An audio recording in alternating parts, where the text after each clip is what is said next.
Even though this channel is usually purely about pricing, pricing is part of product marketing, and by trade, I'm a product marketer. So what I want to do today is a little bit different, and it's breaking down a product demo from the CMO of Klaviyo. She did this demo at their big KSID event a few weeks ago, and I was lucky enough to be able to attend. I was invited to attend as part of a sponsored content thing. However, this video and this breakdown of the demo is in no way affiliated with Klaviyo, other than the fact that I was there and I took this video to deconstruct it later. Some quick context about this demo before I get into it is it was at the beginning of the day. It was their really big product release. Jamie, the CMO, was the one who did it. And then later in the day, they had smaller, more detailed demos that were done by product team members. And I just remember on the day, I was genuinely impressed by the structure of the demo, by the detail that they went into, that the demo really focused on value propositions, that there was objection handling, there was all sorts of really good stuff put into it that I thought would make a great case study for this channel. So let's get into it. Okay, let's watch this together. Any of you are Klaviyo customers, you know, you log in and you think, okay, what am I going to do today? Where should I focus my time? Okay, no more you have to do that, because this is our composer agent. This is what's allowing you to be in control and own all these sub-agents with Klaviyo. And you can see it's getting recommendations. Right here, it says audit all flows. Well, yes, please. Please go audit my flows. The very first thing here is that Jamie started with jobs to be done. And she starts with the journey of a customer's day. So she started with, you get to work, you log in and you open up Klaviyo. What's the first thing you do? She's talking about the prioritization of the customer and what they are most interested in doing, which is, in general, just a great way to start is with a job to be done. And what's happening in the background? Composer is analyzing every single one of my existing flows. It's looking across benchmarks that are from the 200,000 customers that we have, but against our own performance as well, and making recommendations. Now, this is a good thank you agent. It's telling you some of the things you're doing well, but it's also telling you some of the things that you can be doing better. So right here I say, oh, abandoned cart. One of our most important flows for any company, that abandoned cart flow. It's saying, hey, if you add SMS, you can improve this agent or this experience by 18%. 18%? Of course I don't want to do that. So with a click of a button. The product that she's demoing here is Composer, which is basically Klaviyo's AI layer. It analyzes what you've got and makes suggestions. I don't want to get too promotion-y about the product here, so let's just skip over what the product actually is and focus on what Jamie's saying. She has said that you have a job to be done, which is you come to work, you log in, you need to look at things. This is a convenience value proposition where it's running in the background. It's making suggestions for you without you having to ask, which is really great if you're in an overwhelmed job, if you have a lot to do, if you have competing priorities. I think she could have gone a little bit more into that, but she is on a time limit and she's got to fit a lot of information in. So they've done well to prioritize what they're saying. And now we're going to get into the real demo part of it. It's now thinking about my flow, like, oh, look what happened just there. Within seconds, Klaviyo Composer identified a problem with my flow, made a suggestion that would drive revenue growth, and it built it for me. Yes, you can clap. I just want to do that. No. Composer built it for you. This is live. People are already using this and they are seeing results that are changing the way that they work. And I know what you're thinking, my flows are very important to me, Jamie. I don't want you touching my flows, but that's okay. You have the right to decide. We're putting the human in the loop to still say, do I want to accept this or do I want to decline? You can choose, but I'm going to go ahead and accept it. And what we've got here is our first objection handling. It's very small. I think it may be a little early in the demo, but it's well done. If you see this recommendation, it's done it without you asking it to, and then you think, oh, I don't want that, then there's no problem. It's not actioning anything on your behalf. It's just presenting suggestions. So this is really good. It's going to update my flow, and it's going to start impacting my business immediately. This is the new way of working.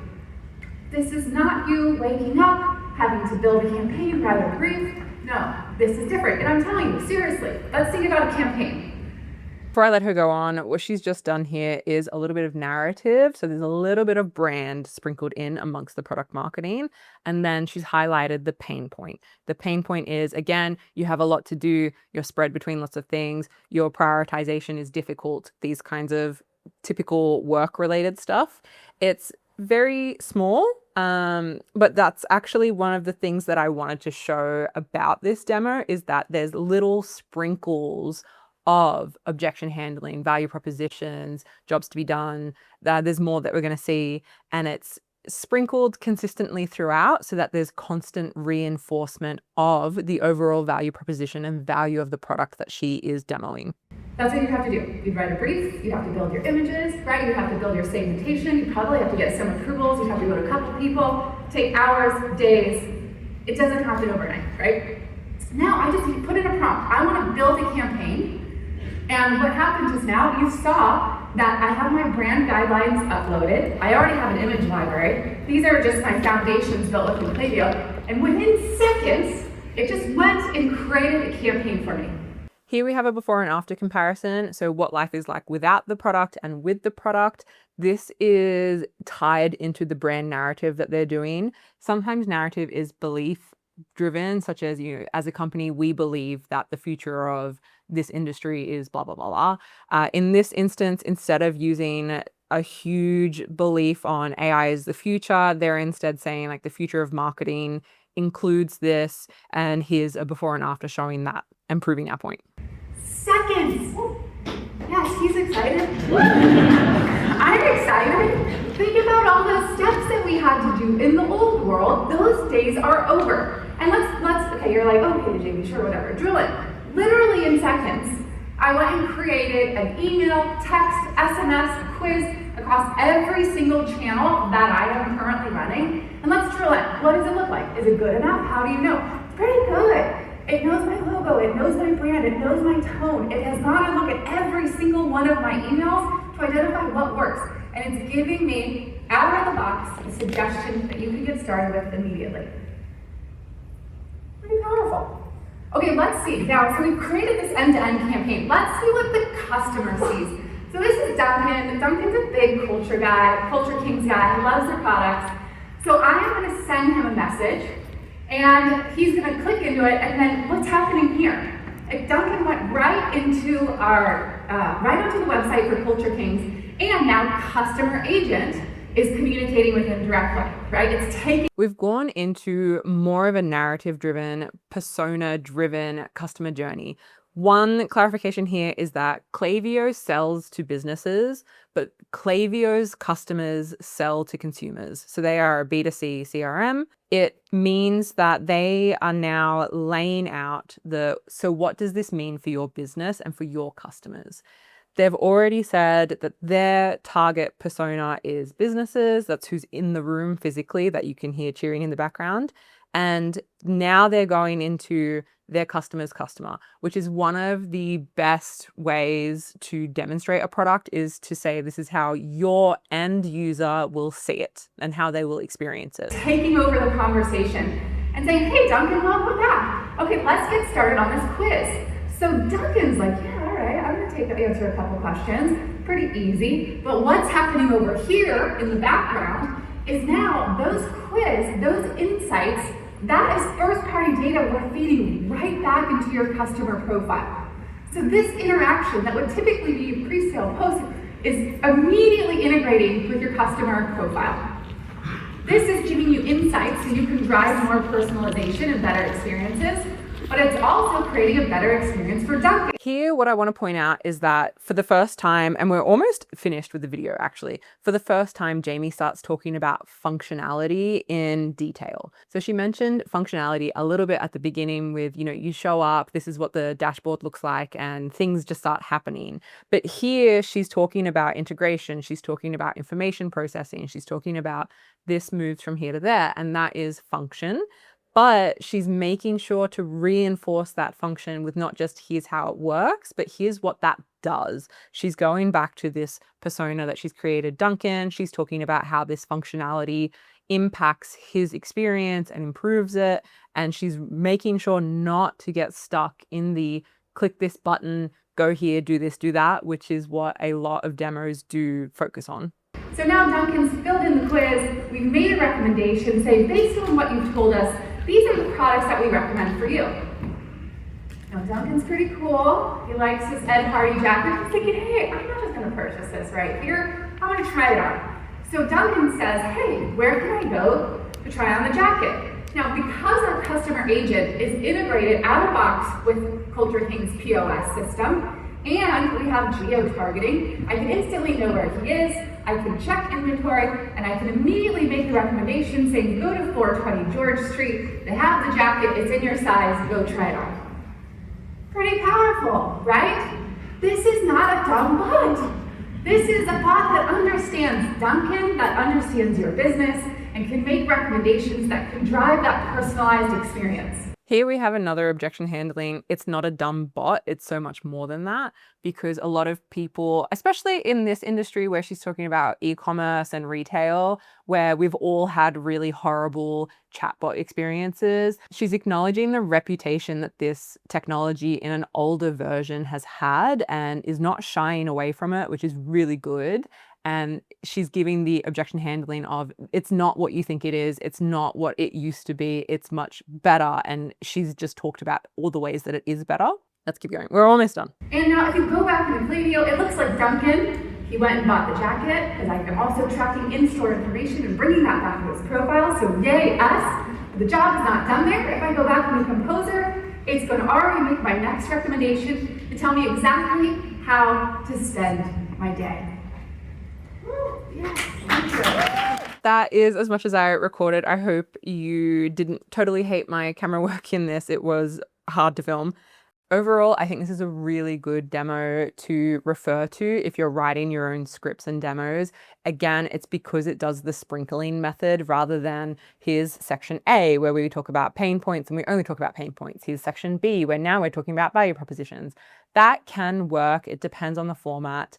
In this kind of stage specific context where you need to be engaging an audience, she does a really good job of walking across the stage and physically using the space as well. In that kind of context, the sprinkling method probably does work the best because there's a little bit of back and forth, there's a little bit of bringing them along for the ride, and also if they haven't paid attention or they've dropped out or they've walked into the room halfway, it's easy for them to come and pick it up. If you were doing something like a video on your website, an interactive demo on your website again, or sending the deck to via email to a prospect, that segmented approach can be better because it's clear and also they have the ability to go back and forth. The only criticism I have of this demo, and it's very minor, and I don't even think it was captured in this video, but it was in other sections of the talk and other sections of the day, was using technical jargon to a potentially not technical audience. So there was a point where they were talking about AI agents, and then separately they were talking about like customer support agents. And they were just saying agents, but they weren't distinguishing between which agents they were referring to. And I was aware of what was going on because I have a tech software background, but I can imagine if you are from retail and e-commerce, there are potentially people in the audience who don't know that. And that is also kind of why they're buying you, right? Because they're not software people, they're not building their own solutions, they're buying their solutions. And so you need to be conscious of how you're addressing your audience in terms of how technical you're going. I think it would have been nice for them to potentially come up with a different name so that they didn't have two things that they refer to as agents. And it would have potentially been just a bit easier for a non-technical customer to follow along with the story. Overall, though, it hit really good points of features, value propositions, functionalities, objection handling, jobs to be done, personas, a day in the life type format, narrative, and the tiniest bit of brand, which tied it all together really nicely.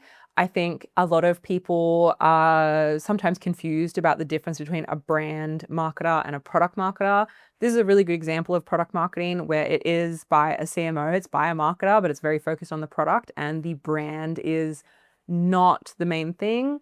If you have seen any of Klaviyo's other campaigns, you would know that they have very strong branding, they have very strong imagery, they have very strong colors, the recognition amongst their customers is quite good. That is from the brand. The product marketing is in how their customers know what to do with the product, know how to use it, know how to get the most out of it, and can tell you what it actually is. If you are preparing a product demo, I hope that this was helpful and that you have something to base it off of. And if you have any questions, of course, you can leave it in the comments. Otherwise, like and subscribe to his channel. I'll be back doing pricing again from next week.